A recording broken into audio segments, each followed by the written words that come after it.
কিছু টাকা পয়সাও দিয়া দিছে, ঘুষ ঘুষ পাইয়া সিগনেচার দিয়া দিছে, হা জায়েজ আছে।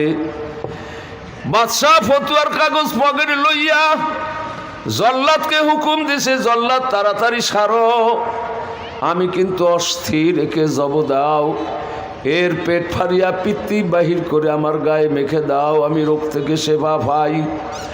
জল্লাদ ছোট্ট শিশুর হাতে বেঁধে বিরাট এক মাঠের ভিতরে নিয়ে গেছে জব করার জন্য। আর এই ঘটনা তামসা দেখার জন্য হাজার হাজার মানুষ চতুর্দিকে জমায়েত হয়ে গেছে। এমনকি বাদশাহ পুলিশ লইয়া নিজ বন্ধু বান্ধবদেরকে নিয়ে চতুর্পাশে চেয়ার পাতিয়ায় বসে গেছে যেন কোনো বাধা না হয়।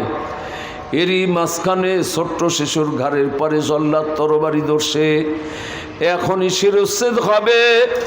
ছোট্ট শিশু ডাইনে বামে কোনো দিকে না তাকাইয়া শুধু উপরের দিকে তাকায় আর মুসকে মুসকে হাসে। বাদশাহ বলে, জল্লাদ তরবারি থামাও, আমি ঘটনা বুঝা লই।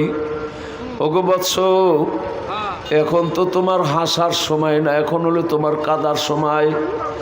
তুমি কান্নাকাটি করবা, হাতে বাই ধরবা, জান ভিক্ষা চাইবা, তাইলে না আমাদের দরদ মোহাব্বত লাগবে, কিন্তু আমাদের দিকে ফিরিয়াও তাকাও না, শুধু উপরের দিকে তাকাও আর মুসকি মুসকি হাসো। ঘটনা কি?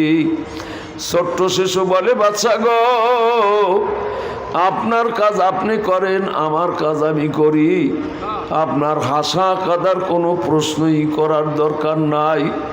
বাদশাহ বলে, বাবারে, আমি তোমাকে অবায়দান করলাম, তুমি ঘটনা খুলে বলো। ছোট্ট শিশু চোখের পানি ছেড়ে দিয়া বলে, বাদশাহ, আমার মতোই রকম 7-8 বছরের ছোট্ট শিশু যখন বিপদে পড়ে দৌড়াইয়া পিতা মাতার নিকটে যায়, আশ্রয় তলব করে, কিন্তু এই মুহূর্তে আমার পিতা মাতার নিকটে যাবার উপায় নাই।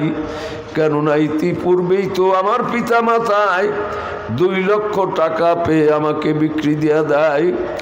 আসার পথে কত কান্নাকাটি রুনাজারি করলাম, পিতা মাতা হুকুম দিয়া দিল, হাতে পায়ে বেঁধে চক্ষু বন্ধ করে সৈন্য করে ধরে নিয়ে যাও।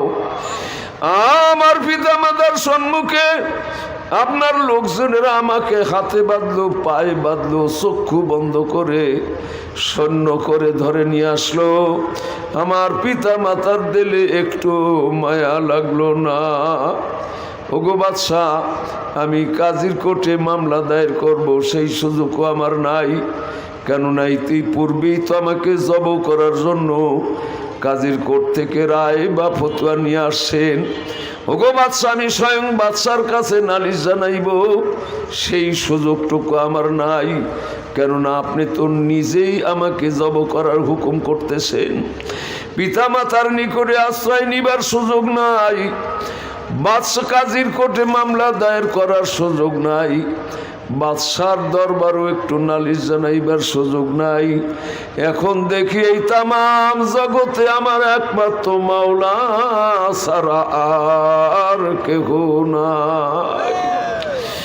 গার্সে দূরম বজসমানি ফরাহাত দমাদম বারুখানি মুলাকাত।